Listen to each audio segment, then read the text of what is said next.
Some of the biggest decisions shaping your financial future are made by people you never see. Not in elections, not in headlines, but in quiet meetings behind closed doors.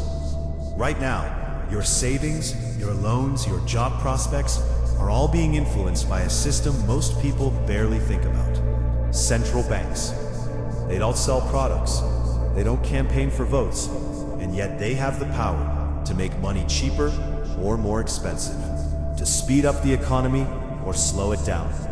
And when they move, everything else moves with them. On the surface, their job sounds simple.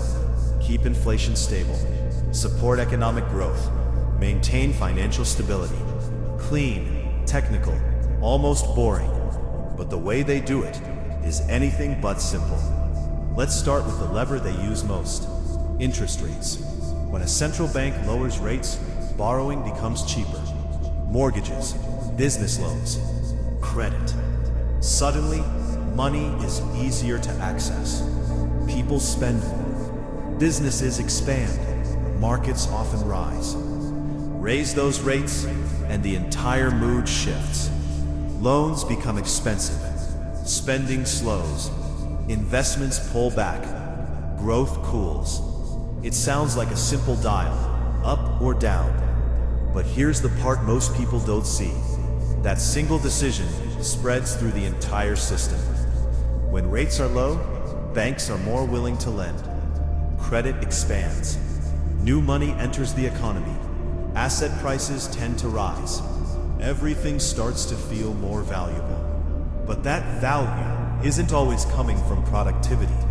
It's often coming from cheaper money, from easier borrowing, from a system being gently pushed to expand. Now flip it. When rates rise, that process reverses.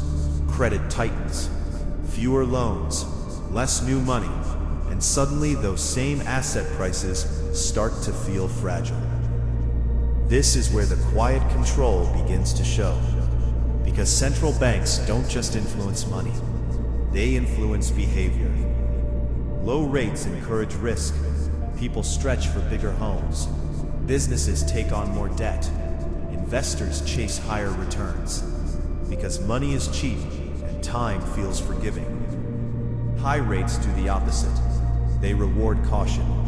Saving looks more attractive. Risk feels heavier. And the system slows itself down. So without ever telling you what to do, the system nudges you. Spend or save. Borrow or wait. Take risk or pull back. Now layer in something more subtle. Inflation. Central banks say they aim to control it. Keep it stable, predictable, around a target. But in practice, inflation quietly reshapes your financial life. When inflation rises faster than your income, your purchasing power falls. Your money buys less, even if the number in your account stays the same. And here's the irony.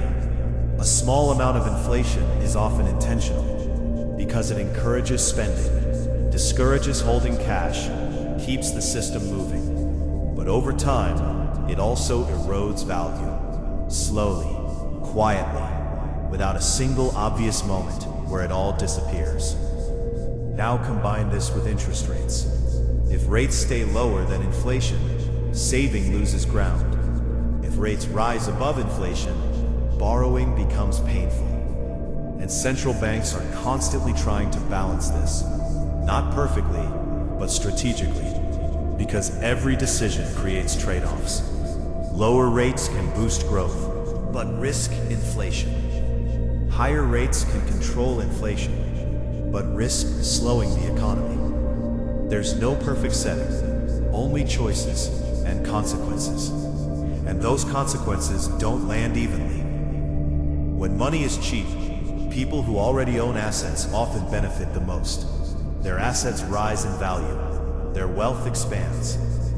Meanwhile, those relying on wages feel inflation more directly. Costs rise faster than income. Pressure builds quietly. So the same policy can lift one group and strain another. And yet publicly, the system is presented as neutral, technical, objective, just managing the economy. But underneath, it's shaping outcomes, determining who benefits from expansion and who absorbs the cost of adjustment. Now, zoom out. Central banks aren't reacting in isolation. They're watching global markets, currency movements, debt levels, financial stability.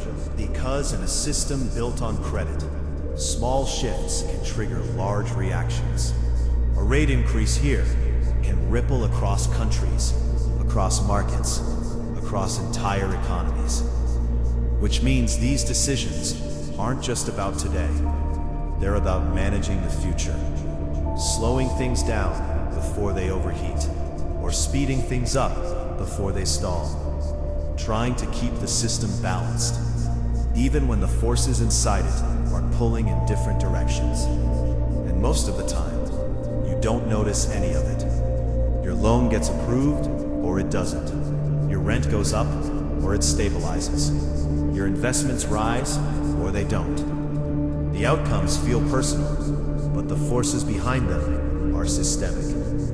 This isn't about control in an obvious sense.